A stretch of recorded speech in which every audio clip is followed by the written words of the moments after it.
ارتباط کې د دې لپاره چې د قرآن کریم تعلیم او تربیه انسان تر کم اندازه او پر ځان باندې څومره بوج انسان راولي چې د دې قرآن کریم د تعلیم او تربیه پر برابر باندې الزامات او تکلیف انسان وکړي. اول د قاری صاحبانو ته چې زحمت یې کړی او تکلیف یې ګاللی دی ودې ته د قرائت د دستربندۍ مبارکي ورته وایو او د دې مدرسې کوم استادان او کوم خادمین چې په دې مدرسې کې کار کړی دی او په دې مدرسې کې زهار ایستلی او زحمت او تکلیف یې کړی دی او د دې مدرسې د هغه ملازمین چې د دې مدرسې سره همکاري کړې ده او ورسره روتار او کردار یې د نیک کردار یې ورسره کړی دی و دو ټولو ته تبریکي وایم او هغه اقربا مې د دې کاریانو چې دي هغو ته هم تبریکي وایم. نو الله رب العزت دې وکړي چې زموږ ستاسې په دې هیواد کې او په دې علاقه کې او په دې قریو کې همیشه توب داسې محفلونه او داسې غونډې او داسې معتبرناکه غونډې چې هغه د قرآن کریم د تعلیم د فراغینو دي همیشه توب دپاره د الله رب العزت دوام ورکړي دغو کسانو ته چې داسې خدمت پر مخ یوسي. ځکه دا یوازینی کار نه دی چې یو استاد دې راولاړ شي د ټولې جلسې انتظامات دې ټوله پر غاړه واخلي. دا یوازې د یو استاد کار نه دی بلکې دا زموږ استاد چې په پښتو کې دا متل دی چې یو لاس ټک نه کوي ځکه که دوهم لاس ورسره یو ځای وي هغه هر څه کېدای شي هغه ټک هم کولی شي او داسې کېدای شي چې دا ټول موږ تاسې د دې استادانو او د دې خادمینو سره د دې مدرسې همکار اوسو او همکاري ورسره پر غاړه واخلو نو کېدای شي چې داسې غونډې به همیشه دوام ولري یوازې د یوه چا پر غاړه نه ورکول بلکې دا یوازې د هغه به هغه زحمت وګاټي چې قرائت به ورته ووایي درسونه به ورته ووایي نور تکالیف به د طالب پر ځای کې دا انسانان چې دا نور دا ماحول چې دی دا باید چې د ډوډۍ د مال د ځان د نور هغه تکالیف چې دی هغه ټول ورسره وګالي او ورسره ویګاږي. نو د الله رب العزت څخه دا خواهشمند یو چې د دې مخبهیز ته شکر الحمدلله زموږ ستاسې په محفل کې داسې کسان وجود لري چې هر څوک دونه دنیا او جایداد خدای پاک ورکړی دی چې د راتلونکي وخت لپاره د دې مدرسې سره همکاري وکړي او خدمت و دې مدرسې ته وکړي او دا مدرسه نور پر مخ یوسي او نوره یې هم جوړه کړي. داسې نه چې دغه اندازه قدر پر دغه باندې اکتفا وشي. دا خو هغه د ملا همکاري ده دا د هغه یو څو ملازمینو د دې مدرسې همکاري ده بلکې اطرافو د دې سره چې همکاري وکړي دا مدرسه به نور پر مخ هم یوسي او نور به په دې کې نن که څه هم په دې کې درود ښکاریان به وي خو لیکن داسې به ډېر شي زیات به شي 100 ته به ورسېږي 200 ته به ورسېږي چې امکانات برابر وي د مدرسې دا کار ورسره کېږي. نو ځکه دا د زموږ ستاسې په دې منطقه کې دا هغه یو سرایي ملک ولو دا هغه یو سرایي ځای ولو دا پخوا ښار نه ولو چې دلته هم ښار به ولو وجود به درلودې بلکې دا د ښاره سره وتلی ځای دی. نن ورځ تاسې ورته وګورئ چې په دې هغه هم عینا جوړ کړی ښار دی ټوله منطقه علاقه سرایونه سول او خلک راله آبادۍ جوړې سولې په دې کې مدرسې فعاله سولې او دلته جلسې او غونډې کېږي قرآني مجلسونه پکې کېږي او دلته قرآني بیانات کېږي. دا هم دا زموږ ستاسې ټولو یو زحمت دی چې ورسره کار شوی چې دلته په دې منطقه کې که چېرې دا علما مې دلته نه ولی نو نن به دا قاریان له کوم ځایه فارغه کېدلی دا به حتما د بل ځایه ولی موږ تاسې به ټوله دورې پسې تللی او نن دا شکر دی باید موږ تاسې ادا کړو چې زموږ ستاسې په قریه کې علما شته قاریان شته او دلته زموږ ستاسې بچیان روزنه یې کېږي او د لته فارغ کېږي او دا د یو افتخار ځای دی د دې استادانو څخه یوه نړۍ مننه چې په دې ځای کې باندې دوی دونه زحمت په دې سپېره ملک کې کاږي او دلته دا غونډې جوړېږي او ستاسو زامن او ستاسو زامنو ته څه تکلیف نه رسېږي او راځي دوی ته دلته ښه بهترینه درس او ښه جید قاري او ښه علماوې ورته میسر دي پر دغه منطقې باندې نو موږ تاسې باید چې د خپل د اولاد دا زموږ وروستۍ وظیفه ده چې خپل اولاد به روزو او روزنه به د دې خپل اولاد کوو یقینا دا به موږ تاسې باندې سته نو باید چې هر انسان دا تکالیف وکاږي او زحمت ورسره وکاږي که ماس کې څه لږ اندازه قدر کومک هر سړی ورسره وکړي دا استاذ ته برابره بودیجه د دې مدرسې په اړه ورته معایا کېږي او که چېرې یوازې استاذ هر څومره پیسې راواخلي او مصرفوي یې دلته د هغه پیسې بیا دې بل ځای مصرف کړي بل ځای دې رغه کړي دا ټول خلک به دا ورته وایو دا موږ تاسې دا د علاقې خلک چې وي دا به ورته وایي چې استاذه دا ځای به موږ درته جوړوو موږ به دا زحمت درسره کاږو دا زموږ بچي دلته روزل کېږي نو دا د اولاد روزنه داسې نه ده چې یو سړی وایي چې زه د اولاد روزم نن دلته سبا هلته یا په دې روزنه نه سره خلاصېږو بلکې دا روزنه نه ده بلکې ځای ورته جوړول پیسې مصرفول پر ډېر ناملحق ځایو باندې موږ داسې ډېرې پیسې مصرفوو او کله چې د مدرسې کار شي یا د خیر کار شي یا یو داسې ځای شي چې د یو ملا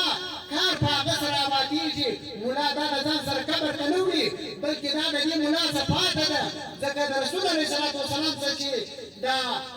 بل څه وراثت موږ ته پاته نه دی دغه علم پاته دی څه دنیا موږ ته پاته نه ده دغه علم را پاته دی نو موږ چې جانشینه د رسول علیه صلات وسلام یو خو په دغه خاطر په دا علم دا ملا چې هر څومره آبادي دلته وکړي دا ملا تلونکی دی داسې نه دي چې دا همیشه ټول دپاره دا ځای دی زموږ کور دی بلکې دا تلونکی دی بل عالم به دلته کار کوي بل عالم به داسې کار پر سلسله باندې داسې په میراث کې به پاتېږي نو تاسې ښه خوندور ځایونه ورسره جوړوئ همکاري د دې علماو سره کوئ د دې استادانو سره همکاري کوئ ولاړه وناستو تاسې باید چې د دې استادانو سره وشي او دا استادان یوازې داسې مه پرېږدئ چې هغه ته وایاست ته پوهېږي استاد شاګردان ته پوهېږي ستا طالبان بلکې دا نه ده خبره انسان باید چې دا فکر د ځان سره ووایي چې یو سړی راولاړ چې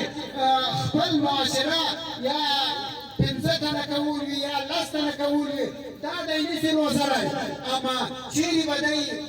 راولاړ چې یو سړی دی 2 ساړه کاریان دي لپاره کېږي هغه نور طالبان چې دي دا یوازې روزي خپل کور هم روزي نو د دې سره دا پکار ده چې سړی خپل په ګریوان کې وګوري د دې سره همکاري وکړي د دې شخص سره نو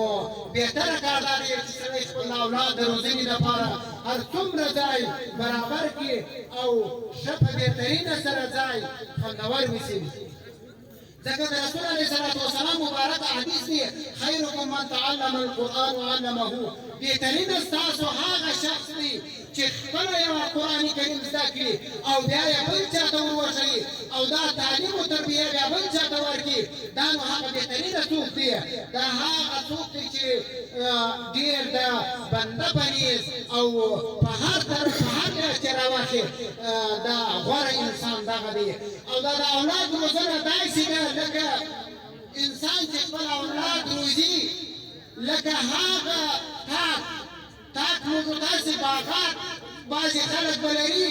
او بعضې کې نه لري فکر دې وکړي تاک چې کله روزي چې اوله ابتدا کې دا تاک راپورته شي دا به داسې روزي پر درخته باندې اړوي هم اړوه کېږي پر مامته باندې اړوي هم اړوه کېږي پر دیوال باندې اړوي هم اړوه کېږي خدا د اولې ابتدا روزنه یې ده دا کېدای شي د تاک په شکل دغه تعلیم دغه کاري دغه فارغ دی چې د دغه مدرسې دپاره کېږي دا به په دغه طریقه روزل کېږي چې هغه لکه د تاک په شکل پر هره چې څرخه یې پر هغه څرخېدای شي ولې ځکه د ده روزنه باید چې د دغه ځای کې سم وشي د انسان طبایع چې خرابه شول د انسان اوله بنا چې خرابه شول لکه دیوال چې اوله بنا یې خرابه شول تر اخره به په رښتیا کې روان وي او د طالب د قاري د هر هغه څه فارغین چې دي د هغو اوله بنا چې خرابه شول تر اخره به دغسې پر بنا سم نه وشي نو داسې وکړي چې ځکه د ملایان و دې ترتیب باید چې پاتې شي چې هغه خپل زامات وباسي او خپل هغه تکلیف و د دې شاګردانو سره وباسي او که چیرې د ملا په یوه ګوله ډوډۍ پسې اریان وشي نو هغه به چیرې خلاص وشي چې به طالب ته درس ورکړي هغه به چیرې خلاص وي چې به دې قاریانو ته د دې قاریانو هغه تکالیف ټوله برداشت کړي هغه به نه وي خلاص نو داسې د انسان وکړي ورته ونیوایي دا خپل درس ټیټ کوه ستا دا درس دی زموږ دا هغه د مال ټول خدمات چې دي هغه موږ درته کوو نو ملا دې پرېږده انشاءالله تعالی ملا به هر څومره خدمت وکړي درته او دا ټوله دغه چې دي دا موږ تاسې لیدلي دي چې پخوا دلته جوړ نه وله داسې غونډې نه جوړېدلې او نن ورځ شکر الحمدلله چې په دې منطقه کې هغه د قرآني مجلسونه جوړېږي او هغه شکر امن دی چې نن ورځ زموږ ستاسې اسلامي امارت هر څومره بقا الله رب العزت دې عمر کې او نن ورځ زموږ ستاسې هر څومره سرپرست دي د هغو څه یوه نړۍ مننه چې دا زموږ ستاسې ساتونکي نن ورځ زموږ ستاسې ساتنه کوي زموږ ستاسې هغه انتظامات په لاس راوړي تېر حکومت کې هغه کسان به ودرېدل چې نه والله موږ په امن کې وو نه والله موږ هم ښه نتیجې راتلل نن شکر الحمدلله د خدای شکر دې ادا کړو ټول ته دا د شکرګزاري پکار ده هغه کسانو په قول به سړی نه کوي چې هغه په هغه وخت کې په هغه مؤسسو په هغه دایره اخته ول پیسې درلودې نن ورځ په راډیوګانو کې نشرات کوي او په ټلیفونانو واټساپونو کې چیغې وهي او هغه وایي چې دا حکومت موږ ته رسېدګي نه کولی شي او زموږ پالنه نشي کولی دا حکومت زموږ سره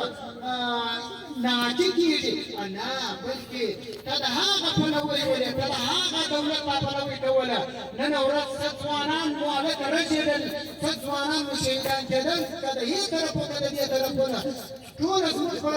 تاوان کې وله موږ زیانمن ولو اما نن ورځ شکر الحمدلله څومره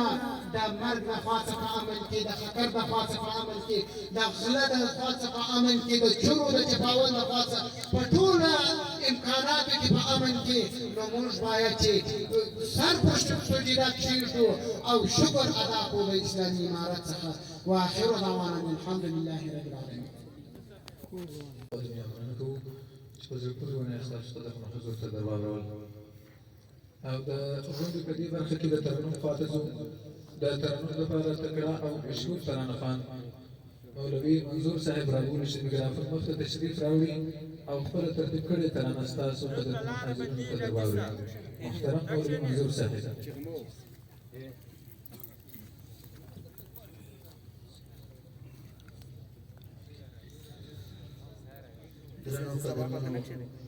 ستاسو قدرمن حضور ته السلام علیکم ورحمۃ اللہ تعالی وبرکاتہ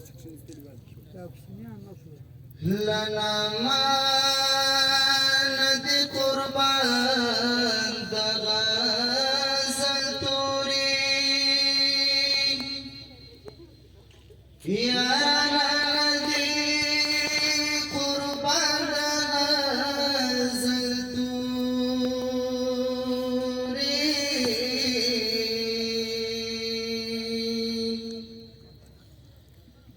ای جانان چوس کولا پرتا میا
تکامل وفا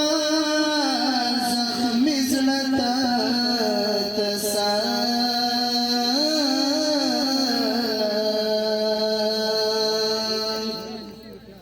یو کات ندی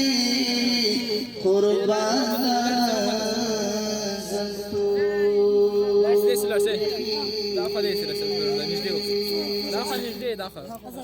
شنو دريجي بنا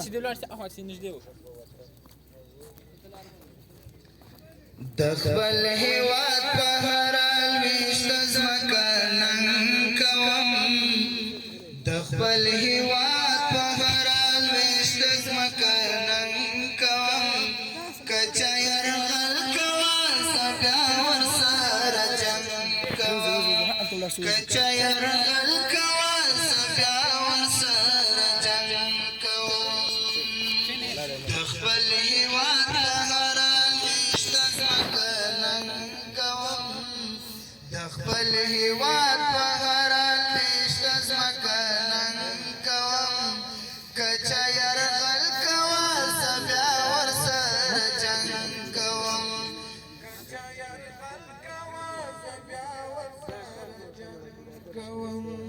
نچات سوال کوم او نا وچات سر ټټوم نچات سوال کوم او نا وچات سر ټټوم د خدای په مرسته مقابله د هر فرنګ کوم د خدای په مرسته مقابله د هر فرنګ کوم کچا يرغل کوا سبیا ورسر جنگ کوم د خپل هیواد په هرال ویشت زمکانن کوم د خپل هیواد په هرال کچا يرغل کوا سبیا ورسر جنگ کوم کچا يرغل کوا سبیا ورسر جنگ کوم مغرور جهان میں شودلئی دیتا د ایمان مغرور جهان میں شودلئی دیتا د ایمان کمرات ما ګورا زخوی خدا ملنګ کوم کمرات ما ګورا زخوی خدا ملنګ کوم کچا يرغل کوا سبیا ورسر جنگ کوم دخبل هوات بهرال ویشت زمکانن کوم دخبل هوات بهرال ویشت زمکانن کوم کچا يرغل کوا سبیا ورسر جنگ کوم کچا يرغل کوا سبیا جنگ کوم جلال رسال یم دخبل عمر بنقش قدم جلال رسال یم دخبل عمر بنقش قدم سها غلا یم چی پردی دود و پرهن کوم سها غلا یم چی پردی دود و پرهن کوم کچا يرغل کوا سبیا ورسر جنگ کوم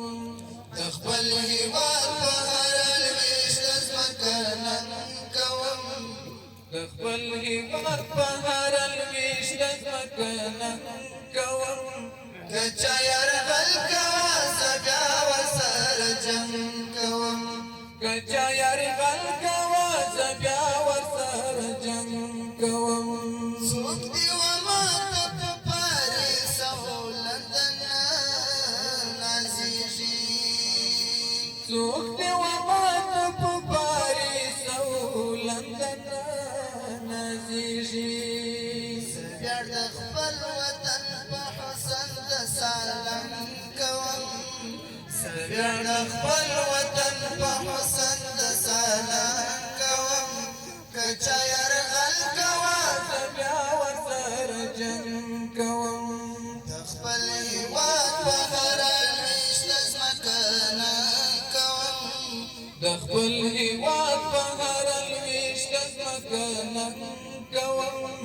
کچا یرغل کوا زبیا ورسر جنگ کوم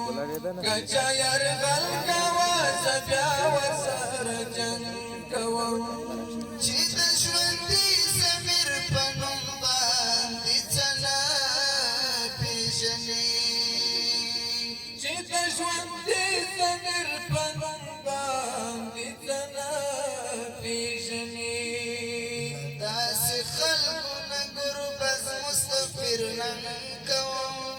له داسې خلکو نه ګربز مستغفر څنګه کوم که چا یرغل کوه زه بیا ورسره جنګ کوم د خپل هېواد په هر لویشت د خپل هېواد په هره لویشت ځمکه نن کوم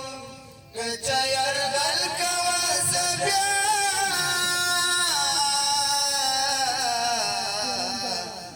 ورسره جنګ کوم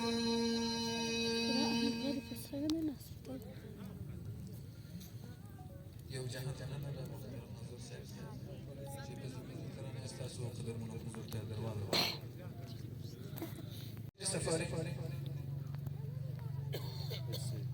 و سخنان یکی از مهمانان عزیز القدر ما که از ولسوالی فارسی تشریف آوردند جناب محترم مولوی صاحب محمد نعیم امینی که در جایگاه تشریف آورده و از سخنان علمی خویش ما را مستفید سازد جناب محترم مولوی صاحب محمد نعیم امینی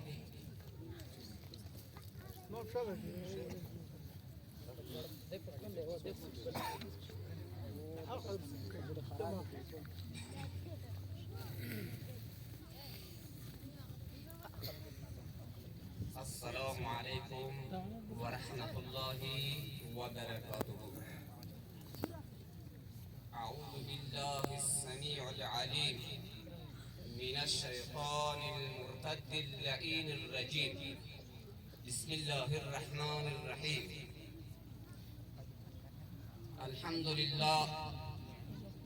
الحمد لله الذي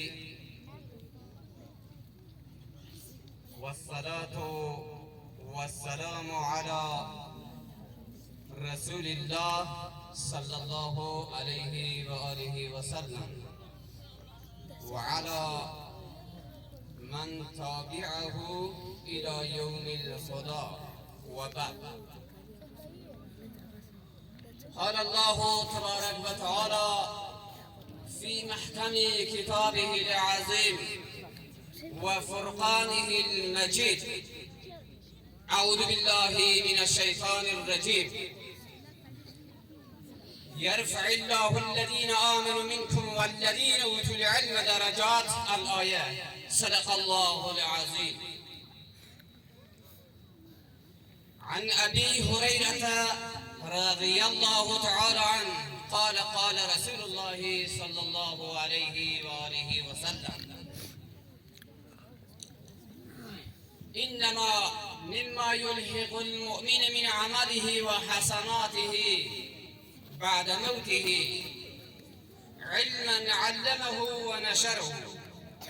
أو ولدا صالحا تركه، أو مصحفا ورثه، أو مسجدا بناه، أو بيتا لأبن السبيل بناه، أو نهرا جراه، أو صدقة أخرجها من ماله في صحته وحياته. صدق رسول الله صلى الله عليه وآله وسلم. رواه مسلم وابن ماجه. لیک و کافی نیست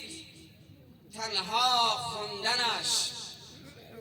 لیک و کافی نیست تنها خوندنش، توسنی معنا بباید دانستنش. حق قرآن در عمل کوشیدن است، حق قرآن در عمل کوشیدن است. جامعه تقوا و تن پوشیدن است، جامعه تقوا بدن پوشیدن است. سروران عزیز و بزرگوار، اولتر از همه این محفلی با شکوه و خجسته را، این جشن با شکوه را برای علمای بزرگ، شیخ الحدیث ها و شیخ التفسیر ها و علمای ربانی دارالعلوم عالی مصعب ابن عمر رضی الله عنه را، و ثانیاً برای محاسن سفیدان این محفل و علمایی که از راه‌های دور و نزدیک تشریف آوردند و قاری صاحبهایی که امروز سند قرائت قرآن مجید، قرآنی که از فوق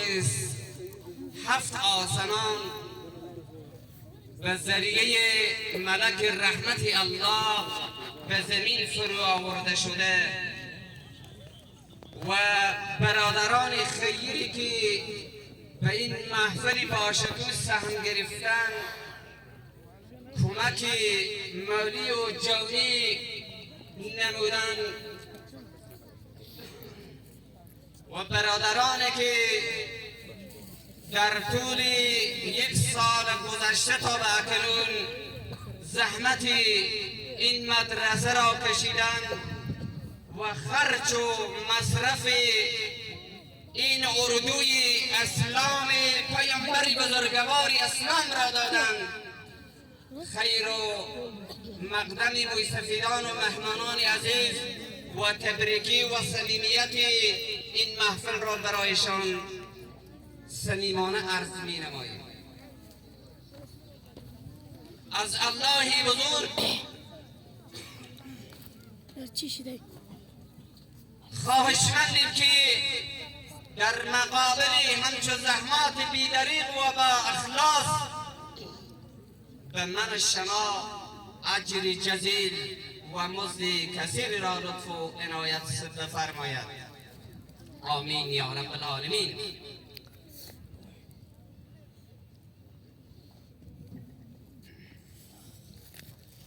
سروران عزیز و بزرگوار، تنها این نیست که امروز 4 نفر طالب از یک مدرسه فارغ شود، بلکه خیلی معمای عزیز و عظیمی دارد. میدانیم ما و شما اینهایی که از مدارس فارغ می شوند،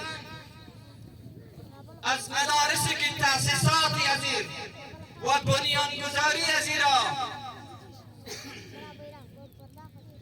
1460 یا 50 سال قبل منشی عالم بشریت نهاده است. اینها اصحاب صوفه مسجد نبوی پیامبر بزرگوار اسلام است. این موضوع سلاسوس نیست. درجات اینها، درجات المؤمنین که الله پاک در قرآن عظیم الشان برای ما و شما بیان نموده است که یرفع الله الذین آمنوا منکم. مؤمنین را خداوند چه درجاتی داده است، اما از مابین از واسط مؤمنین چه اشخاص را خاص می کند. والذین اوتوا العلم درجات، اون درجاتی که به نزد الله است، بنده او را نمی‌داند که چقدر قدر و منزلت و محبوبیتی دارد. بعد از این نکته به نکته خلاصه می‌کنم، وقت خیلی زیاد است. حالا برمیگردیم به حدیثی که روایت شد انسانی که در زمان حیات است هر عملی را انجام داده میتواند، نماز میخواند، روزه میگیرد، زکات میدهد، کار خیریه را میکند، اما زمانی که فوت میشود تمام عمل انسان قطع میشود، چند عمل از باقی میماند. انسانی که علم داشته باشد، علم را تعلیم گرفته است، به دیگران میآموزد، این عمل قطع نمی شود تا به سرای ناشر این ثواب و فضیلت برای عالم داده می شود. نکته دیگر، انسانی که از او اولاد ثانی میموند، اولاد نیک در جا میگذارد، فرزندی که به همچون رای سوق داده، فرزندی که برای دین اسلام سوق داده، فرزندی که امروز سند فراغت قرائت قرآن را میگیرد، فردا شیخ الحدیث و شیخ التفسیر میشود. اون فرزند صالح است که بعد از فوت شخص دعای اون فرزند ثواب و فضیلت و درس و تعلیم او برای پدرش، برای کسانی که به درس و تعلیم اسلام گرفتند و او خرج و نفقه دادند، به او همکاری کردند، این ثواب و فضیلت به او هم میرسد. اما کسانی که عالمند از او قرآن أعوذ بالله من الشيطان الرجيم بسم الله الرحمن الرحيم رنجدي سچي فغال درك مهارة وقارس محب لازم يارا رنجدي سچي فغال درك مهارة وقارس محب لازم يارا وقارس محب لازم يارا تتر سرخ والأرمان كلو وجانانا تتر سرخ والأرمان كلو وجانانا قوانين در قرآن قوانين دي طول يا دس في القرآن وقارس محب لازم يارا وقارس محب لازم يارا رنجدي سچي فغار درك مهارا وقارس محب لازم يارا وقارس محب لازم يارا تسطول ياران رغلي وجانانا تسطول ياران رغلي وجانانا تبرك نندرك بستاد دستارا وقارس محب لازم يارا وقارس محب لازم يارا رنجدي سچي فغار درك مهارا وقارس محب لازم يارا وقارس محب لازم يارا سسنكي دا قرآن دي آياتنا فرمح بالمراوريج أنوارنا سسنكي دا قرآن دي آياتنا فرمح بالمراوريج أنوارنا أفرند بغيرت شوى دلدارا وقارس محب لازم يارا وقارس محب لازم يارا رنجي شجيب غالة دمهارا وقارس محب لازم يارا وقارس محب لازم يارا لقارس محب لا تشارك وقتي نزل من دقدي جاسم اشتدي أسر من دقدي ستاپمنا کی دردنا زما خوشیږي که زندانی که پر هر لمنی ډک دی چې یې غیږ مسوانا په خوب ویده شول دا په غرونو کې سنګر له مینې ډک دی اوس یې نشته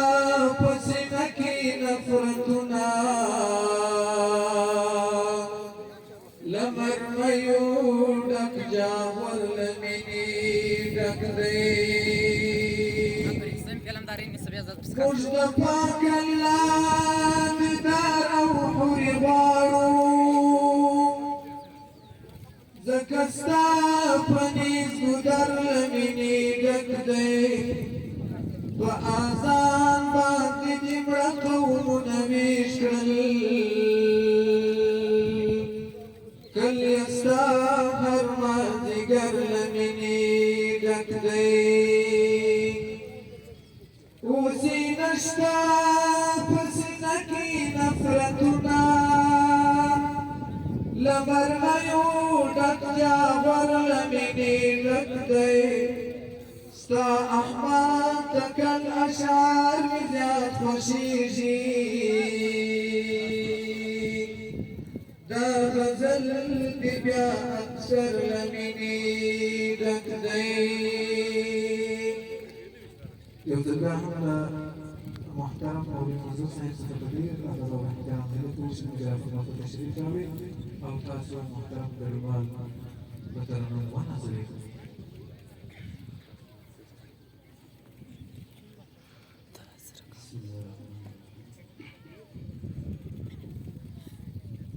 سپېرې دشتې به په ونو زرغونې کړمه وطنه ستا لمن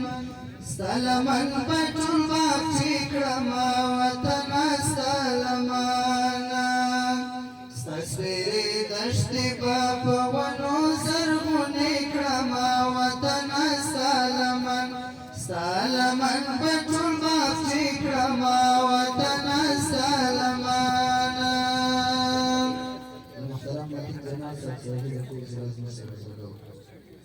ستا سپېرې دشتې به په ونو زرغونې کړمه وطنه ستا لمن به ټول باغچې کړمه وطنه ستا لمنه ستا سپېرې دشتې به په ونو زرغونې کړمه وطنه ستا لمن یا لمن به ټول باغچې کړمه وطنه ستا لمنه غرونه به ټول به مباغات کړم شنه نهالګي به پکې زیات کړم شنه نهالګي به پکې زیات کړم پرې راز پرې به د خوږو اوبو چینې کړمه وطنه ستا لمن به ټول باغچې کړمه وطنه ستا لمنه ستا سپېرې دشتې به په ونو زرغونې کړمه وطنه ستا لمن به ټول باغچې کړمه وطنه ستا لمنه درته سمسور به کړم ښارونه پکې به وکرم ګلونه پکښې به وکرم ګلونه پکښې روښان به څراغونه او ډېوې کړمه وطنه ستا لمن به ټول باغچې کړمه وطنه ستا لمنه ستا سپېرې دشتې به په ونو زرغونې کړمه وطنه ستا لمن به ټول باغچې کړمه وطنه ستا لمنه تر پارلمان به دې بالا کړم تر ټول جهان به دې بالا کړم تر ټول جهان به دې بالا کړم ستا لر او بر کې به د زرو درختې شنې کړمه وطنه ستا لمن به ټول باغچې کړمه وطنه ستا لمن تصویر دشتی با پوانو گرگونی کرما وطن استالمن استالمن بطول بافتی کرما وطن استالمن لالو یا خطب دی خوندی کرم زرزم رتب دی خوندی کرم زرزم رتب دی خوندی ترورنی بدی دشتی او میری کرما وطن استالمن استالمن بطول بافتی کرما وطن استالمن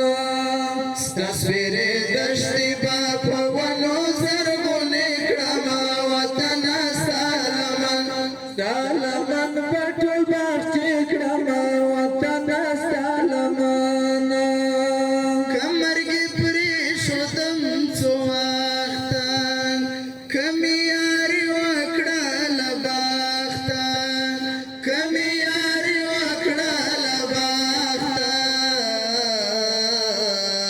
ای هلالي آغاش ګلابي بخبري کړما وطن استالمن استالمن بټول بختي کړما وطن استالمن تصویر دشتی باپا ونو زرغونی کرما وطن استالمن استالمن بطول بافتی کرما وطن استالمن استالمن بطول بافتی کرما وطن استالمن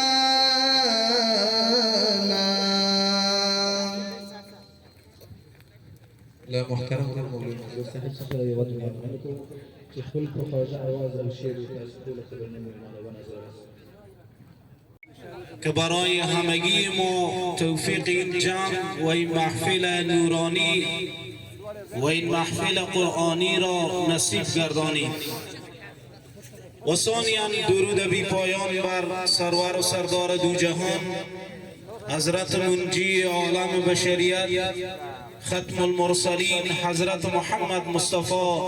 صلی الله علیه و سلم. بار اله نشود لال به هنگام ممات هر زبانی که فرستد بر محمد صلوات. همگی با هم یک صلوات قرآن محمدی. اللهم صل علی محمد و علی آله و اصحاب محمد. و ثانیاً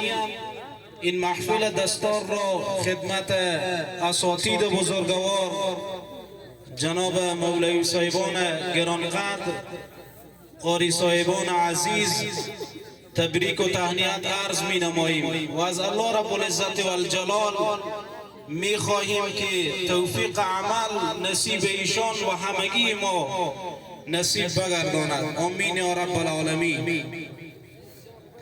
دوستان، چون وقت بسیار ضیق است، دقایقی که خدمت شما بزرگواران صحبتی دارم، چون زندگی چند روزی که ما و شما در این دنیا سپری میکنیم الله بی‌نیاز برای ما و شما یک چند تا فتنه و یا یک چند تا دشمن قرار داده که اگر این دشمنان را بشناسیم به یقین که بهشت پروردگار نصیب ما می شود. اولین دشمنی که قسم خورده و صد رای انسان و فرق نمیکنه که جوان باشه، پیر باشه، عالم باشه، غیر عالم باشه، صد رای قرار داره و دشمن قسم خورده هست برای او شیطان است. فقط این چند دقیقه به ارتباط شیطان صحبت میکنم که شیطان کی هست. شیطان یک شخصیتی بود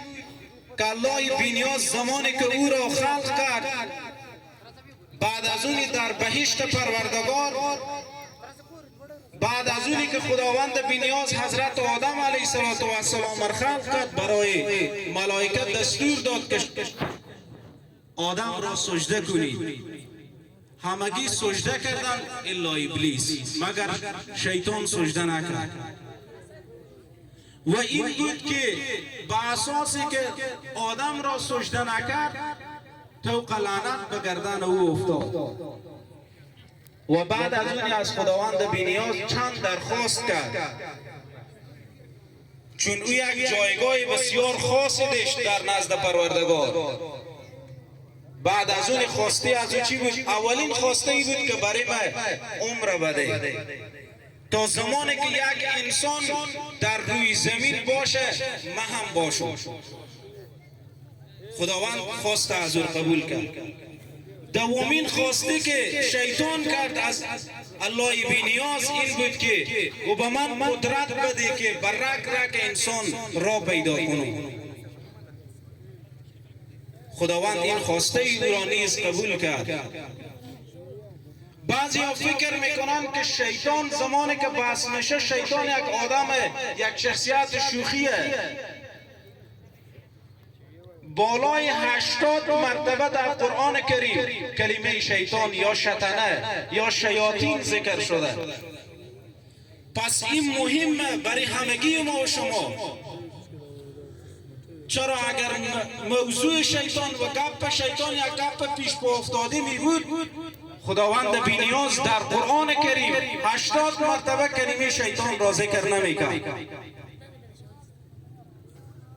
پس شیطان بسیار یک شخص خطرناکیه. خود چه کار میکنه شیطان؟ اولین گپ که شیطان داره تنها نیه، لشکر داره. روزانه هر روز لشکر خور میفرسته به روی زمین، به پیش عالم یک شیطان عالم میفرسته. شیطان لشکری ها از او کسایی هستند که متخصصند در فریب و چال و نیرنگ، برای اغوا کردن انسان همگی تخصص دارند. برای عالم یک شیطان عالم میفرسته، برای غیری صاحب یک شیطان غیری میفرسته،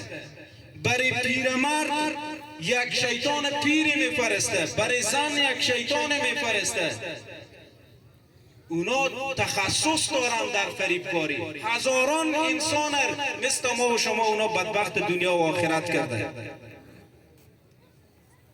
لشکر داره شیطان. چه کار میکنه شیطان؟ قسم خورده، گفته قال فبعزتک لأغوینهم اجمعین. گفتم قسم به ذات تو ای الله بی‌نیاز که من انسان ها را اغوا میکنم، لأغوینهم اجمعین، همگی را اغوا میکنم، الا عبادک منهم المخلصین،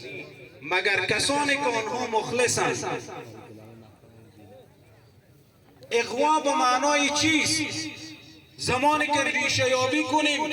عرب ها زمانی که یک شتور یک جنگی به دنیا می آورد، یک جوجی، بعد از اون یعنی جوجی شتور همو ماهی مادر خور نمیگیریم. بعد از اون میگفتن این اغوا شده، حتی به سرحد مرگ میرسید بازم ماهی مادر خور نمیگیریم، میگفتن این اغوا شده. کار شیطان همینه که انسانها را اغوا میکنه. خواهد شیطان قدرت زیادی داره و به اغوا کردن انسان از هر دسیسی که خواسته باشه استفاده میکنه. حتی شاید همین چیز زیاد باشه شیطان. یک انسان پیش میکنه که الله محفل رو هم بزن، یک کسی پیش میکنه خود هم قصه کنه.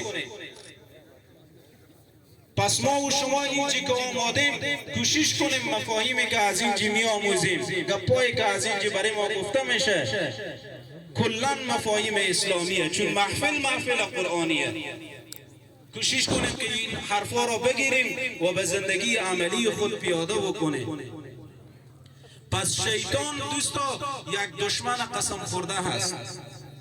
شب و روز پاچه‌های بالا کشیده. حتی زمانی که روان میکنه افراد خود، بعد از این شام به شام از اونا گزارش میگیره. از یکی پرسان میکنه تو چه کار کردی؟ میگه من امروز رفتم 2 تا برادر مسلمان به جان همدیگر انداختم. از یکی دیگه پرسان میکنه تو چه کار کردی؟ میگه من 2 تا قوم خودم در آویز کردم. از یکی دیگه پرسان میکنه تو چه کار کردی؟ شام به شام گزارش میده. بالاخره میگه من موفق شدم که 2 تا جوان زنا بکنم.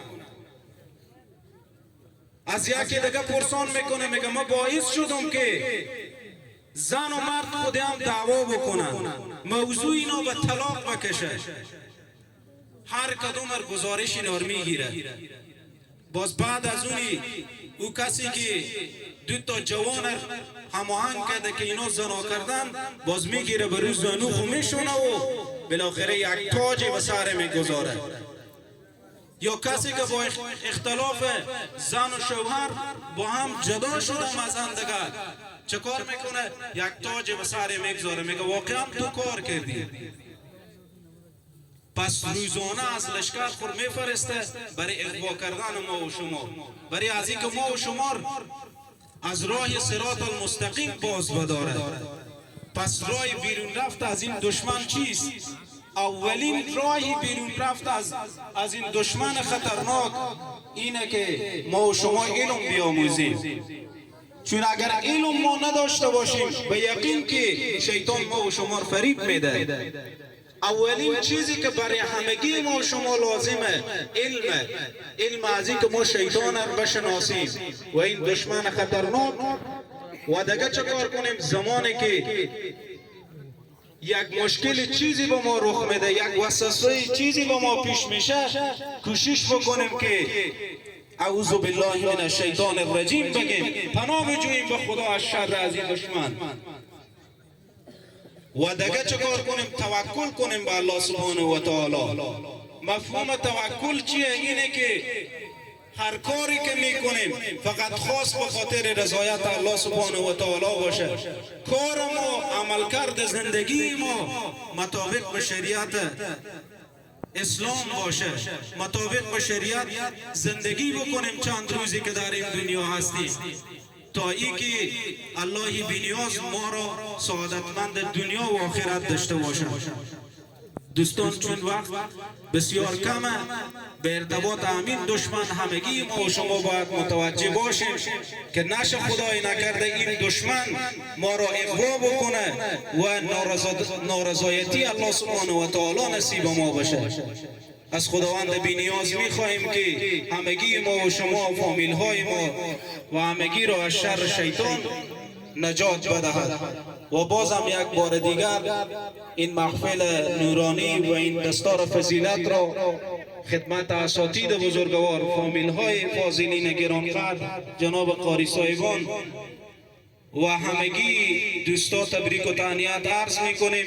و یک تشکری ویژه از این نظم داریم، از مجاهدین گرانقدر خود داریم که واقعا زحمت میکشند و این نظم محفل را همینطور میبینیم به خوبی گرفته شده. از ایشان نیز جهان سپاس. الله بی‌نیاز آنها را نیز استدام و ثابت قدم داشته باشد. اقول هذا لله استغفر الله لی لنا ولکم ولسائر المسلمین. السلام علیکم و رحمت الله. د شعر او شاعري په دنیا کې په ډیر ادب او احترام او وقار سره بلنه ورکوو.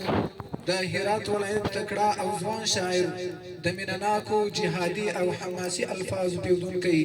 محترم رور قاری سدیس جرار صاحب چې د مایک مخ ته تشریف راوړي او خپل ترتیب کړی شعر یا نظم ستاسو قدرمن حضور ته ډیکلوما کړي. محترم رور سدیس جرار صاحب.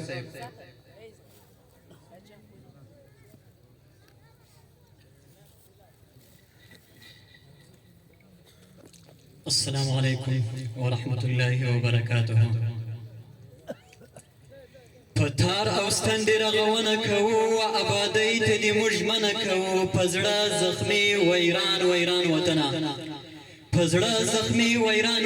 وطنه، د هر پر هر دې درملنه کوو. نور ستا په غیږ کې به جنګونه نه وي، نور به د ډرون ظالم وارونه نه وي، نور د چنار څه تابوت نه جوړوو، نور د چنار څه تابوت نه جوړوو، نور په چنار کې به بلبل نارې کړي. د ابرهه لشکر شو دړ وړې د زلجلال په ابابیلو، د ابرهه لشکر شو دړ وړې د زلجلال په ابابیلو باندې. د وخت فرعون سخت وحشتونه وکړه د مسلمه امت یې وینې توی کړې ورسره مل شو ایمان فروشه خلک پر خپلې خاورې یې واکمن کفر کړو په هر څه پوه و عاقلان غداران خو د ډالرو شو بچیان غداران په هر څه پوه عاقلان غداران خو د ډالرو شو بچیان غداران سترګې یې پټې پر تاریخ باندې کړې دوی خامې غوښې پر سرسیخ باندې کړې بعضو ظلمو خاورو ته مور وویل مننه بعضو ظلمو خاورو ته مور وویل د عین الحق ناره یې پورته کړله ژوندون یې ځان لره پیغور وبلی ژوندون یې ځان لره پیغور وبلی هر یوه ځان د منصور ورور وبلی یو نصرت د پاک الله ورسره بل د ځوانۍ شیندل بې څه هم نه وه یو نصرت د پاک الله ورسره بل د ځوانۍ شیندل بې څه هم نه وه کفري یرغل و 42 ملکه وه کفري یرغل و 42 ملکه وه څو به برسرو طالبانو مات کړه څو به برسرو طالبانو مات کړه مننه که مو نړۍ په رسمیت نه پېژني موږ یې قصه کې نه یو شاد ګرځېږو داسې یو څوک مو په رسمیت پېژني چې ټول جهان یې په ولکه کې اوسي د کاڼو بوټو او د غرونو خالق د غټو ځمکو اسمانونو خالق د محمد رسول الله بادار دی د ابراهیم خلیل الله بادار دی د کاڼو بوټو او د غرونو خالق د غټو ځمکو اسمانونو خالق د محمد رسول الله بادار دی د ابراهیم خلیل الله بادار دی چې تور شپو پسې رڼا راوړي ورځ کړه ښایسته لمر په سما راولي زموږ توکل پر داسې چا باندې دی زموږ توکل پر داسې چا باندې دی چې یې دیدن ته فدایان ورغلي هی په زرګونو شهیدان ورغلي زموږ توکل پر داسې چا باندې دی چې یې دیدن ته فدایان ورغلي هی په زرګونو شهیدان ورغلي عقیدې ټینګې کړئ هوډ کلک وساتئ عقیدې ټینګې کړئ هوډ کلک وساتئ لږ و ماضي لره کتنې کوئ څنګه مو تېرې کړې د وینو ورځې څنګه مو تېرې کړې د وینو ورځې بس په دې حال باندې الحمدلله چې خاورو وخوړل ګل رنګه ځوانان چې خاورو وخوړل ګل رنګه ځوانانو اورو کباب کړله کشنګه یاران دلته د وینو ویلې وبهېدې هم زولنو کړله خزان شاه زلمیان مننه دلته د وینو ویلې وبهېدې هم زولنو کړله خزان شاه زلمیان د خوار یتیم سلګۍ تر عرشه ولاړې د بورې مور ژړه الله واورېده د خوار یتیم سلګۍ تر عرشه ولاړې د بورې مور ژړه الله واورېده چې سره بنګړي به یې پر قبر مات کړه د کونډې خور شیره الله واورېده چې سره بنګړي به یې پر قبر مات کړه د کونډې خور شیره الله واورېده لا خو تر اوسه وینې پاکې نه دي د وطن غرو کې یې اثر پاتې دی ای د ایلکس او د رینجر خاونده ای د منصب او د دفتر خاونده لا خو تر اوسه وینې پاکې نه دي د وطن غرو کې اثر پاتې دی ای د ایلکس او د رینجر خاونده ای د منصب او د دفتر خاونده لږ دې دا سر وګریوانه ته کوز کړه خپل شهیدان ملګري ټوله یاد کړه لږ دې دا سر وګریوانه ته کوز کړه خپل شهیدان ملګري ټوله یاد کړه تو خدای ټوله شمارلی شې ته تو خدای ټوله شمارلی شې ته د هر یوه مزار ته تللی شې ته په دې پوهېږم عاجز پاتې شوې په دې پوهېږم عاجز پاتې شوې سدی سوم وګوره د خدای ورۍ ته د ارمانو سره خیانت ونه کړې او سدی سوم وګوره د خدای ورۍ ته د ارمانو سره خیانت ونه کړې تکبیر تکبیر او یو بل شعر دی د مظلوم فلسطین په ویاړ چې د اوس د یهودو نصاراو سخت بمبارونه پرې شروع دي او ټول کفري نړۍ یوه خواته شوې ده او مؤمنان په ډېر وحشت سره شهیدان کوي او عرب حکام ټوله لاس تر زنې ناستې ننداره یې کوي ستا یو غږ ته انتظار یو ګران رهبره ستا یو غږ ته انتظار یو ګران رهبره د اقصا په غم بیمار یو ګران رهبره نن سلطان صلاح الدین ایوبي نشته نن سلطان صلاح الدین ایوبي نشته ته تر مخ شه موږ په لار یو ګران رهبره مسلمه امت ځورېږي کومک غواړي مسلمه امت ځورېږي کومک غواړي دغه سختې ته په کار یو ګران رهبره لوی خالق مو همیش حل المشکلات دی لوی خالق مو همیش حل المشکلات دی ابابیل د کردګاریو ګران رهبره د حماس او حزب الله سره به مل شو مننه د حماس او حزب الله سره بمل شو د کابل جوړ قطار یو ګران رهبره پر یوه میلمه جهان سره جګړه کړه مننه پر یوه میلمه جهان سره جګړه کړه موږ د نر عمر یادګار یو ګران رهبره نن عرب حکام مادیات او عشق اخیستي نن عرب حکام مادیات و عشق اخیستی عجمی و فداکار و گران رهبران بیگا خوب کی سوده اسلام و فلسطین تا هم یعقوبی اسب سوار و گران رهبران بیگا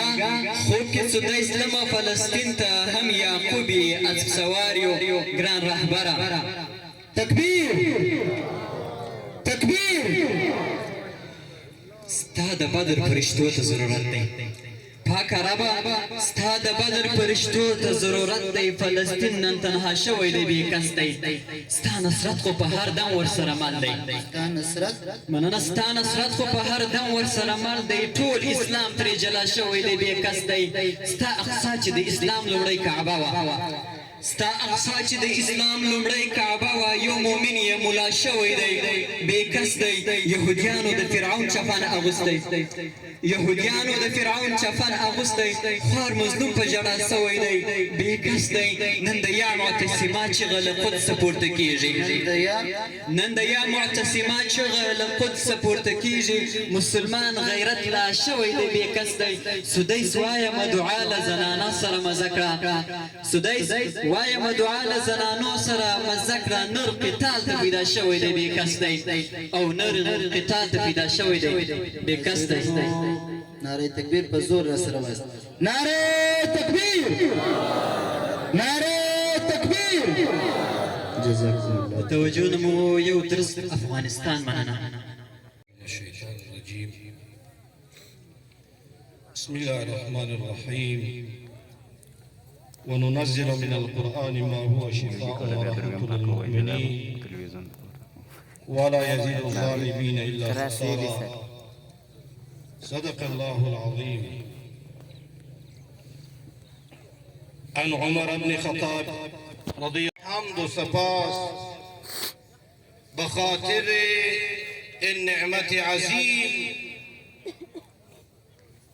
که برای من شما ارزانی نمودن نعمت آزادی زیر لوای قرآن و احکام شرعی نعمتی که سالهای سالها علماء حفاظ مجاهدین عزیز و کافه مخلصین آرزوی آن را داشتند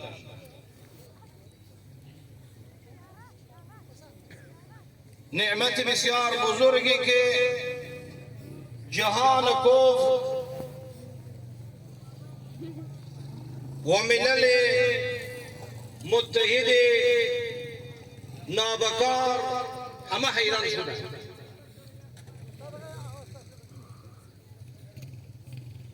و این نعمت عظیم به ساده به دست نیامده همه حضار مطلع باشند چقدر علما شهید شدند چقدر حفاظ شهید شدند چقدر علما در بندیخانه های دولت فاسق نامکار زمان اسیر شدند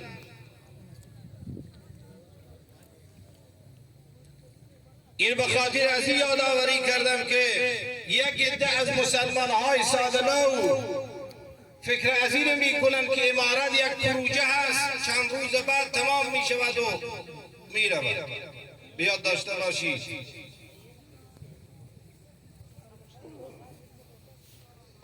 این نعمت عظیم مفت به دست نیامده که مفت از دست برود مجاهدین عزیزی که سالیان 20 سال زحمت کشیدند خون دادند در این راه جان ما را خدا فدا کردن، اینا هنوز حضور دارن، همان مخلصین هستند.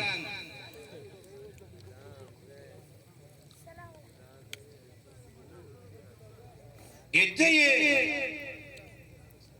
غربگراهایی که توطئه های علیه نظام اسلامی میکنند، آنها شکست خورده ها هستند که الله ذوالجلال آنها را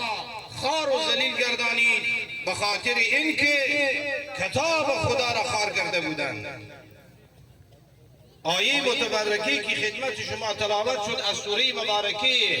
اسراء آیه 82 الله ذوالجلال چه زیبا فرمودند. فرود می آوریم این قرآن را، فرود می آوریم از قرآن آنچه شفا و رحمت است مسلمانان را و نمی افزاید در حق ستمگاران مگر زیان و خسران.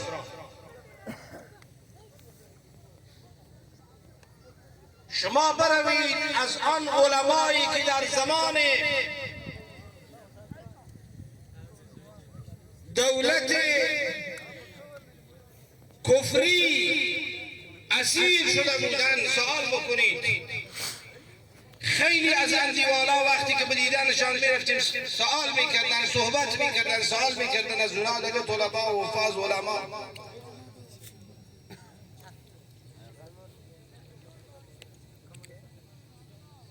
چی جواب میدادن؟ یکی از مولوی صاحبا گفت در امنیت ملی هرات در می شهری که ما حضور داریم در می ولایت اشکاش میرفت صحبت میکرد. گفت وقتی که مرا بردن داخل امنیت ملی اونجا و داخل دستشویی اسیر کردن، به والله قسم یاد کرد که به والله قسم است که ما داخل دستشویی رفتم قرآن گذاشتم. این دولت و این نظام باقی میماند. ادعی از فاسقینی که سر صدا را می اندازن که طالبان و مجاهدین با آمریکا سازش کردن و اثر سازش آمدن. الله ذوالجلال می فرماید در آیه 26 سوره بقره اعوذ بالله من الشیطان الرجیم یضل به کثیرا و یهدی به کثیرا. خیلی به خاطر از این قرآن الله خار گردانید و گمراه کرد. نظامی که قرآن را حفاظت نکرد، نظامی که از قرآن هیچ بهره نداشت، رئیس جمهوری که قرآن را یاد نداشت، حکامی که از قرآن بوی نمی بردند. این سرزمین از الله است. هر کس را بخواهد خلیفه می کند و کسان خلیفه می کند که از نظامش و از قوانین و فرامینش پیروی بکنند و حراست بکنند.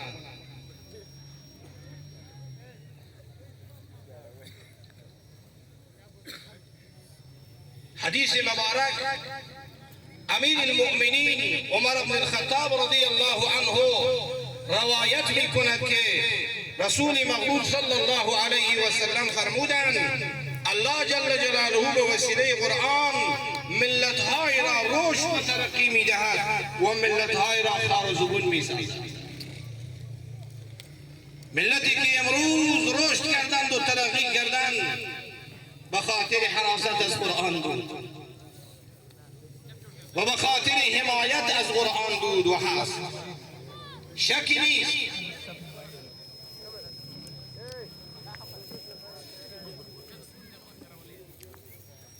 ما آنچه داریم از قرآن داریم و احادیث حضرت رسول صلی الله علیه و سلم.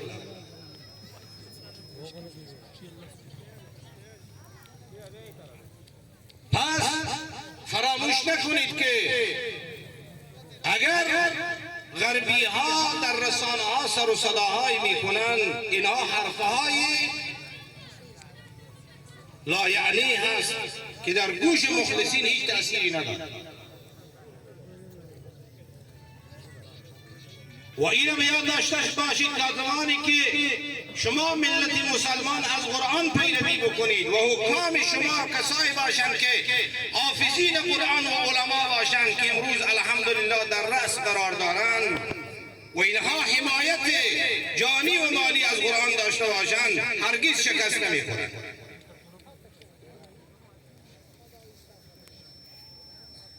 از همین قرآن و از هزار حراست از قرآن و از نیرو نظامی که حراست از قرآن می کند کفار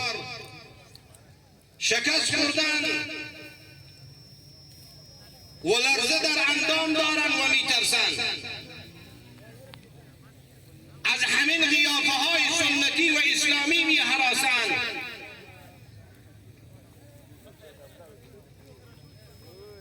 چند سال قبل در یک مجله من خواندم که در عید کریسمسی که عیسوی ها برگزار کرده بودند همون پاپ چندم را خواسته بودند او صحبت میکرد. قبل از اینکه پاپ بیاید و در گرو تربون صحبت بکند عکسی آورده بودند یک بنری که عکس قرآن در او انداخته شده بود و عکس یک شخص انداخته شده بود. وقتی که این پاپ شروع کرد به صحبت کردن در لابلای صحبتهای خود میدانی چی گفت ای مسلمان؟ اشاره کرد طرف این بنر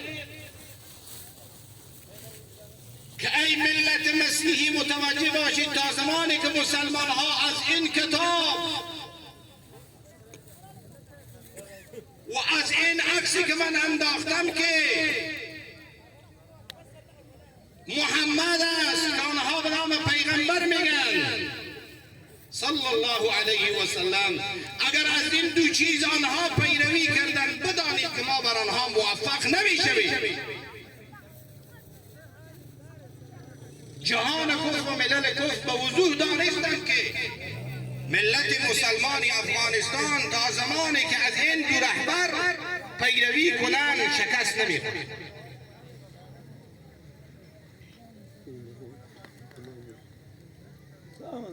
امروز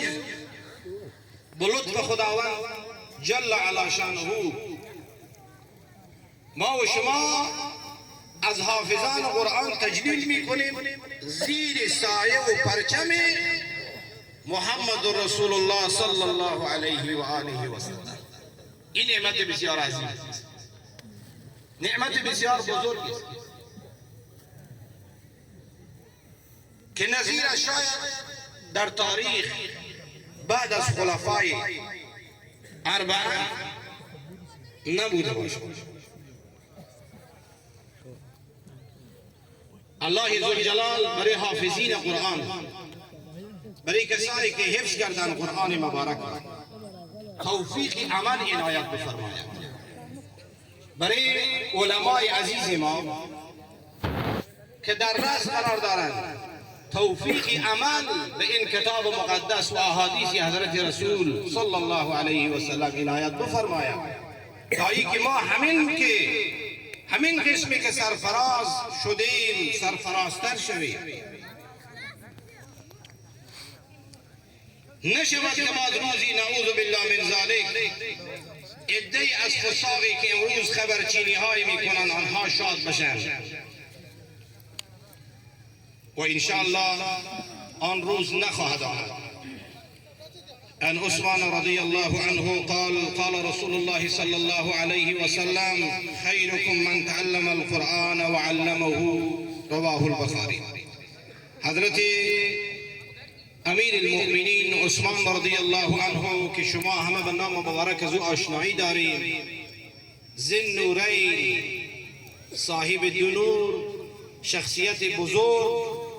روایت میکنه که رسول معظم اسلام فرمودند بهترین شما کسی است که قرآن را تعلیم بدهد، خودش یاد بگیرد و تعلیم بدهد، بیاموزد و بیاموزد. قدر این بهترین ها را بدانید و شکی نیست که به برکت این حفاظ و علما بود که الله ذوالجلال پیروزی نصیب ملت مسلمان مظلوم افغانستان کرد. اگر نه از لحاظ مسائل دنیایی که فکر بکنیم هرگز لحاظ مادی ما با کفار مقایسه شده و این ملت مقایسه نمیشه.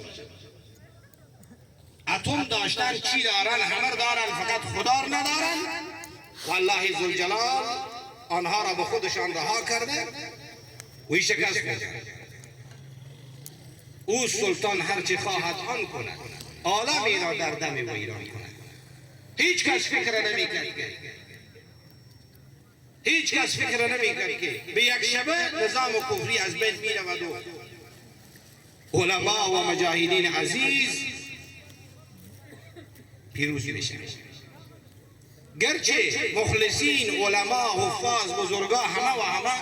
بارها وعده نصرت میدادن، چون الله وعده نصرت داده بود، اما به این زودی و دولتی که فکر میکرد و بیان میکرد که ما 100,000 نوری داریم، یک هفته تمام نیافت. یک هفته دوام نکرد، همه فرار کردن، چون قرآن نداشتن، اخلاص نداشتن. عده‌ای میدانستن، فریب خورده بودن که ما به حق نیم. عن معاذ الجهني رضي الله عنه قال رسول الله صلى الله عليه وسلم: من قرأ القرآن وعمل بما فيه ألبس والداه تاجا يوم القيامة ضوءه أحسن من ضوء الشمس في بيوت الدنيا لو كانت فيكم فما ظنكم بالذي عمل بهذا. رواه أحمد. از معاذ جهنی رضی الله عنه روایت است که رسول الله صلی الله علیه و سلم فرمودند: هر کسی قرآن را بخواند و بر آن عمل بکند، بر سر والدین او روز قیامت تاج نهاده می شود که روشنی آن از روشنی آفتاب بیشتر خواهد بود، اگر آفتاب در خانه یکی از شما باشد. پس گمان شما درباره کسی که خودش عامل است چیست؟ این افتخار و این مژده برای والدین حفاظ است. آنها زحمت کشیدند، تشویق کردند، ترغیب دادند که اینها بشوند حافظ.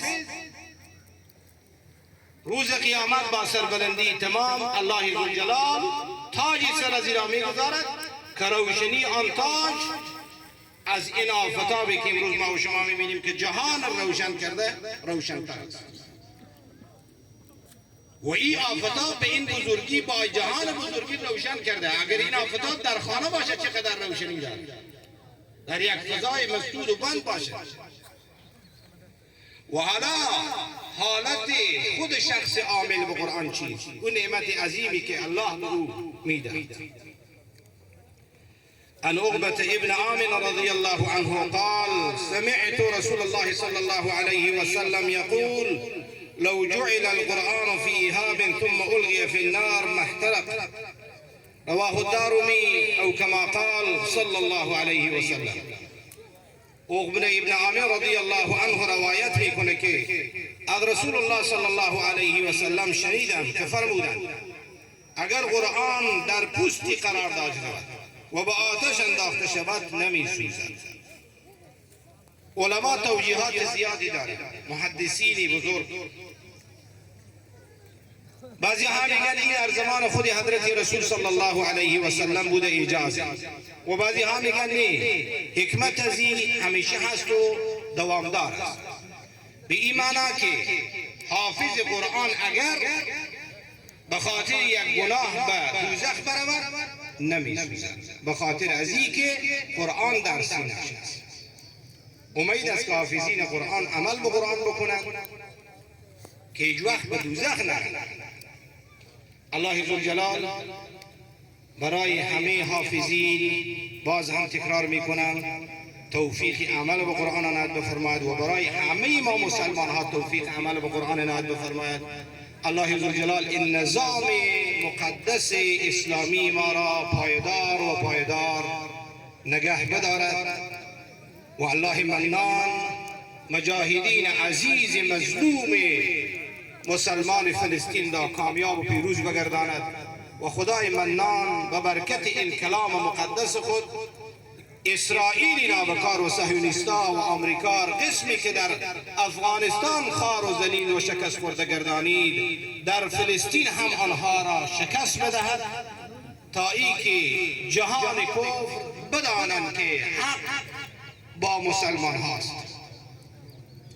الله منان همه ما و شما را توفیق بندگی که شایسته درگاه اوست عنایت بفرماید. برای حفاظ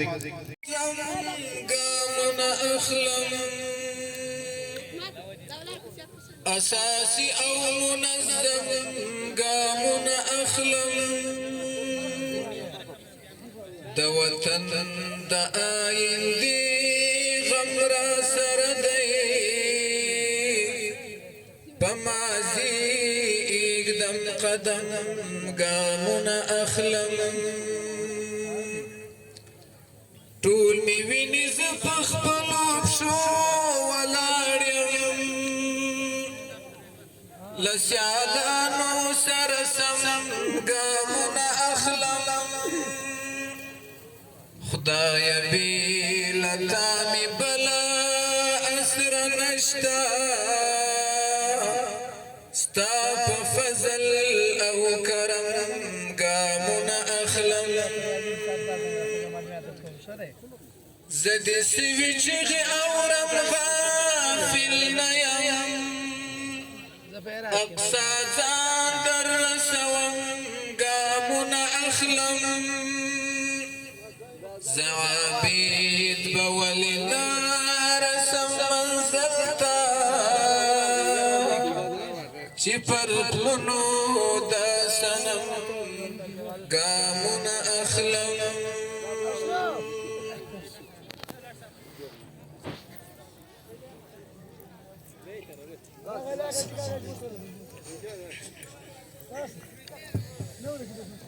رب دی آباد لري خوزړه د ټول جهان دی ماشاء الله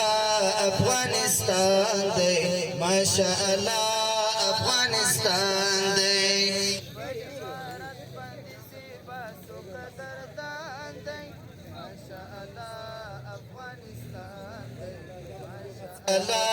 افغانستان دی رب دی آباد لري خوزړه د ټول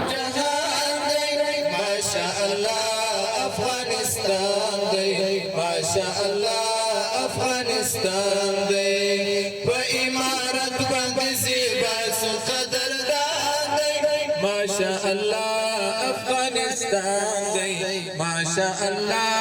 افغانستان دی سمس ډګر د قربانۍ دی وړی میدان د سیالۍ دی سنت لباس پګړی پګړی دی سنت لباس پګړی پګړی دی سمس ډګر د قربانۍ دی وړی میدان د سیالۍ دی سنت لباس پګړی پګړی دی سنت لباس پګړی پګړی دی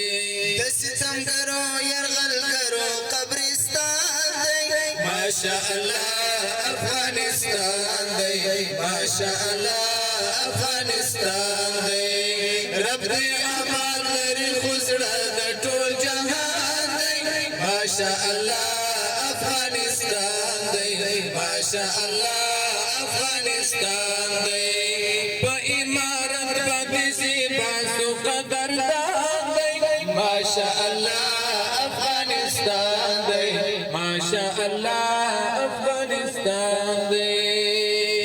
پاکی مذہب پاکی ایمان دی پاکی هدف پاکی ارمان دی دلتا نظام دس بالقرآن دی دلتا نظام دس بالقرآن دی پاکی مذہب پاکی ایمان دی پاکی هدف پاکی ارمان دی دلتا نظام دس بالقرآن دی شکر دی بیا مزلی دلی خوراسان دی ماشاء الله افغانستان دی ماشاء الله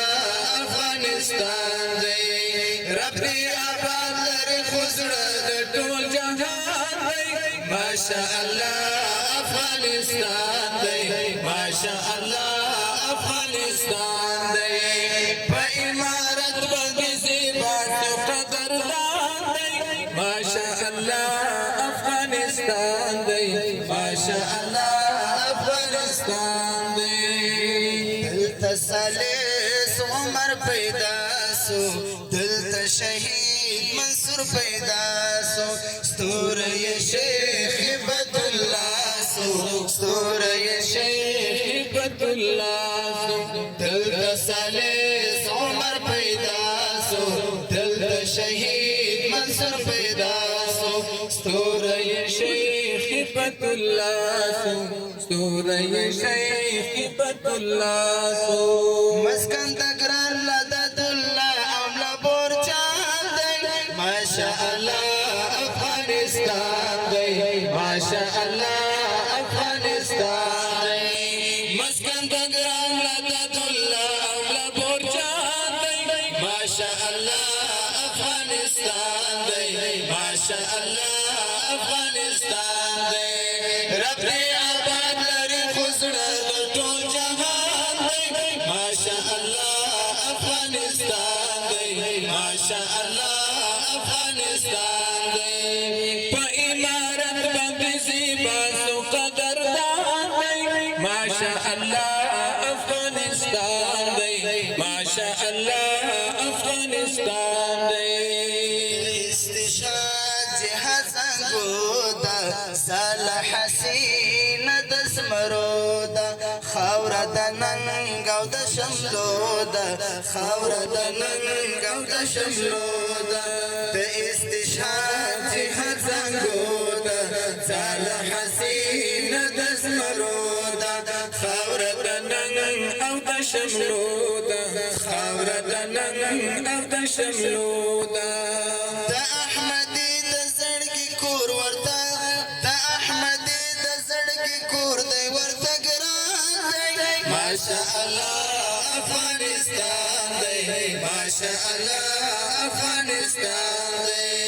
رب دې آباد لري خو زړه د ټول جهان دی ماشاء الله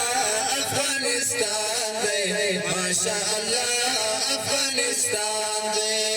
په امارت باندې زیبا سو قدردان دی ماشاء الله افغانستان دی ماشاء الله افغانستان دی ماشاء الله افغانستان دی ډیره ډیره مننه الله پاک ورزه وخت مو دا اواز خواږه مکمل فضلان روان ان شاء الله تاسو دغه ځل په ناس ته راوکي لا ازاد خيلو دي وطن جذبك مشى خالد جان فلوز مكة مشى نقل واكدي لا نصر مشورك مشى خالد جان فلوز مكة مشى خالد جان فلوز مكة مشى کښېني ورو کښېني ډېر به شي دا مېلمانه بیا هم وویني تاسو په مداري کولی شئ انشاءالله په موږ چې ناست اوسئ هم معلومېږي مینا دې دومره شي خورا چې یو د ګل په څېر وي بل پر مین د پسرلی یو د بلبل په څېر وي بل پر مین د پسرلی یو د بلبل په څېر وي نور دې په خپلو کې د یو له بل کرکه مشه خالد بیا له خپلو ځمکه مشه له عذاب خېلو دې وطن جذبکه مشه خالد بیا له خپلو ځمکه مشه دا خپلواکي دې له نظره مشورکه مشه خالد بیا له خپلو ځمکه مشه خالد بیا له خپلو ځمکه مشه خدای خو دې بیا راکړې دلې شپه ورځ مراوینه هغه مظلومه ژړېدلې شپه ورځ مراوینه هغه مظلومه ژړېدلې شپه ورځ مراوینه قدرمنو مېلمنو ولسوالۍ درېبو کریای کابل چا جناب قاری محمد يعقوب محمدي ولد عبد القيوم ولاية فرا ولسوالۍ فرارود كلاي والميخ جناب قارئ محمد عارف أجينيكا ولد محمد إسماعيل ولاية هرات والسواري إنجيل كلاي نو آباد بن الشهيد جناب قارئ حمد الله حميدي ولد عبد البصير ولاية فرا والسواري خاك سبيد كلاي إسحاق آباد جناب قارئ أحمد جان ساقب ولد بارداد ولاية بادغيس والسواري غرماج كلاي شرشر والدستار تاوي ورتف مينا والدستار تاوي ورتف مينا قل زوانا دي دائما شكل لرينا قل زوانا دي دائما شكل لرينا والدستار تاوي ورتف مينا والدستار تاوي ورتف مينا جناب قارئ أهل الله مصور ولدي خان ولاية هرات والسوالي رباط سنگي كلاي فيزاباد جناب قارئ جنة المستغفر ولدي مولا عبد البصير ولاية هرات والسوالي رباط سنگي كلاي فيزاباد جناب قارئ محمد جان محمدي ولدي ولي جان ولاية هرات والسواري إنجيل كلاي نواباد بن الشهيد جناب قارئ نعمة الله حق بين ولد داد قول ولاية بادغيس والسوالي دري بوم كلاي فلي كهنا جناب قارئ عبد الكريم رحماني ولد عبد الله جان ولاية هرات والسوالي قران كلاي كربا بنو بديو يوجي دريشي ستوري دعيلم دي زميشي بنو بديو يوجي دريشي ستوري دعيلم دي زميشي سبينا فزاد الأسمان در زمينا سبينا فزاد الأسمان قل زوانا دي دائما شكل لرينا قل زوانا دي دائما شكل لرينا والدستار تاوي ورتف مينا والدستار تاوي ورتف مينا قل زوانا دي دائما شكل لرينا قل زوانا دي دائما شكل لرينا والدستار تاوي ورتف مينا والدستار تاوي ورتف مينا جناب قارئ صديق الله ياسين ولد محمد نعيم ولاية هرات والسوالي فارس كلاي العالسو جناب قارئ الشيخ أحمد مدسر ولد محمد داود ولاية هرات والسوالي فارس كلاي العالسو جناب قارئ غوث الدين كريمي ولد صدر الدين ولاية هرات والسوالي فارس كلاي العالسو جناب قارئ محمد قاسم نعماني ولدي أجي عبد الحي ولاية هرات والسوري إنجيل كلي بلن شهيد جناب قارئ صديق الله ياسين ولد نصر الله ولاية هرات والسوري فات كلي لارسو دب سرلي شوري جوڑ کړي لهر سړي دیزړه واړي دب سرلي شوري جوړ کړي لهر سړي دیزړه واړي جوړ صحنه خوشبودار ترورينا جوړ صحنه د خوشبو ترورينا ګل ځوانه دي دایما ښکلا لرينا ګل ځوانه دي دایما ښکلا لرينا ول دستار تا وي ورته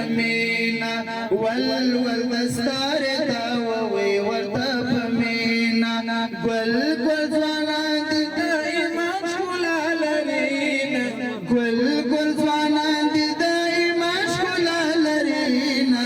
ول ول دستار ته ووی ورته په مینا ول ول دستار ته ووی ورته په مینا جناب قارئ بسم الله السميع ولد عبد الله جان ولاية هرات ولسوالي وزراء كلي گلستان جناب قارئ عبد الله جان محمدي ولد عبد الستار ولاية هرات ولسوالي وزراء كلي گلستان جناب قارئ زين الله روحاني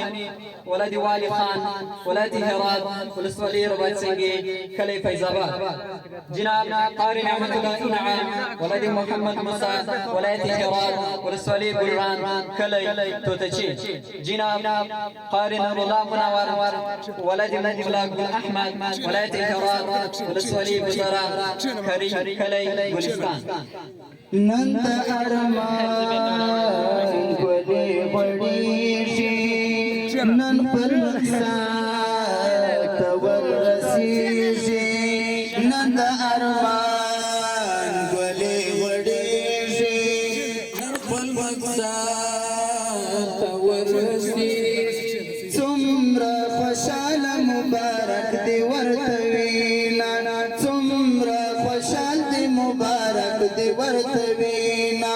ګل ګل ځوانان دي د ایمان ښکلا لري نه ګل ګل ځوانان دي د ایمان ښکلا لري نه ول ول دستار ته ووی ورته په مینا ول ول دستار ته ووی ورته په مینا ګل ګل ځوانان دي د ایمان ښکلا لري نه ګل ګل ځوانان دي د ایمان ښکلا لري نه ول ول دستار ته ووی ورته په مینا جناب قارئ قدرة الله حق صاد ولد شهزادة ولاية هرات ولسوالي رباط سنگي كلي فيز آباد جناب قارئ معروف ولد ملابورجان ولاية هرات ولسوالي وزراء كلي گلستان جناب قارئ عصمة الله الشريفي ولد جمع خان ولاية هرات ولسوالي وزراء كلي گلستان جناب قارئ مطيع الله الشريفي ولد محمد شيرين ولاية هرات ولسوالي وزراء كلي گلستان جناب قارئ محمد رامي ولد عبد الرحمن ولاية هرات ولسوالي وزراء كلي گلستان جناب قارئ صفي الله ولد تاج گل ولاية هرات ولسوالي وزراء كلي گلستان دسپین بیرا سپین خادمان دی سپینی مسیر سپی پتنگان دی دسپین بیرا سپین خادمان دی سپینی مسیر سپین پتنگان دی سڑای خوشبو دل حامی متر یاسینا سڑای خوشبو دل حامی متر یاسینا گل گل ځوانان دي د ایمان ښکلا لري ګل ګل ځوانان دي د ایمان ښکلا لري ول ول دستار ته ووی ورته په مینا ول ول دستار ته ووی ورته په مینا حنیف ویا